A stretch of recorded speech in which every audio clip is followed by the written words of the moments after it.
Hi guys! Welcome to my vlog. For today's video nga po pala, tayo ay may pupuntahan na private resort sa Gloria at yun nga po pala ang Anelas Place. At ayan nga po, pagdating ko nga po pala ng bahay, ayan nakaprepare na po lahat ng gamit at ang aming sasakyan na dadalhin sa aming pag-alis. Yan nga po pala ang aking bayaw. Ayan, sa rider po sila ngayon, sasakay silang dalawa ni Dapat. Ayan naman po ang aking daddy, nagsusuot na din po ng damit at kami po ay paalis na din. At ayan, nag-video-video pa ako yan pero sobrang rough road talaga ng daan kaya ayan, kalog-kalog much.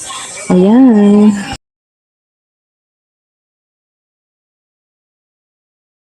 So, ayun na nga, matapos ang ilang minutong paglalakbay namin doon sa rough road na daan, ayan, nakarating na din po kami dito sa sementalong daan. Ano, pag nandito nga po pala talaga ay napakaginhawa na ng pagpapatakbo.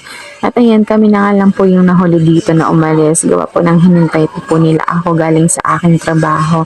Alam niyo naman ho, ang inyong lingkod ay ayaw nang na-absent at talagang kailangan eh. At ayan nga po, ay nag-usap po kami niya ng aking daddy na kami po ay magpapagasolina muna. Ay syempre, ay dalawa kaming sakay, ay di kaya kami hati sa gasolina. Ay napag-isipan po namin na 300 ang aming gasolina, kaya naman tig 150 kami. Ano ho, ganyan ho talaga pag mag-asawa, pag gustong gala, ay talagang maghati kayo. Yan ho ang aming goal. At ayan nga po, ay nakarating na po kami dito sa gasolinahan ng aking ninong. Ayan, dyan po kami lagi nagpapagasolina. At ayan, tapos na din po kami magpagasolina at pupunta na din nga po pala kami ng bayan dahil naghihintay na din po din sila Maki at si Dap.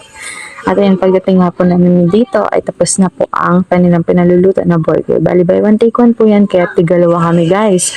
Diyos ko, busog-busog ang mangyan. Bagat naman kung gutom na gutom, ay ayan, ay bigay kung hindi mo na mag-burger. At ayan nga po, ayan, flex lang yung mga kinakain namin. At ayan, after na ng ilang minuto ay nakarating din po kami dito sa Barangay Gloria, di ba? At ayan, ang Anelas Fresh Water Fry Bait Pool. Ayan, dito lamang po yan sa Gloria. Ayan, napakaganda po talaga ng pool na yan, lalo na po pag mga malakihang gatherings, ano po, parang pang family, pang barkada, ayan. At napakaganda po ng kanilang pool dahil ang inyong pong lingkod ay hindi ngayon mananabi.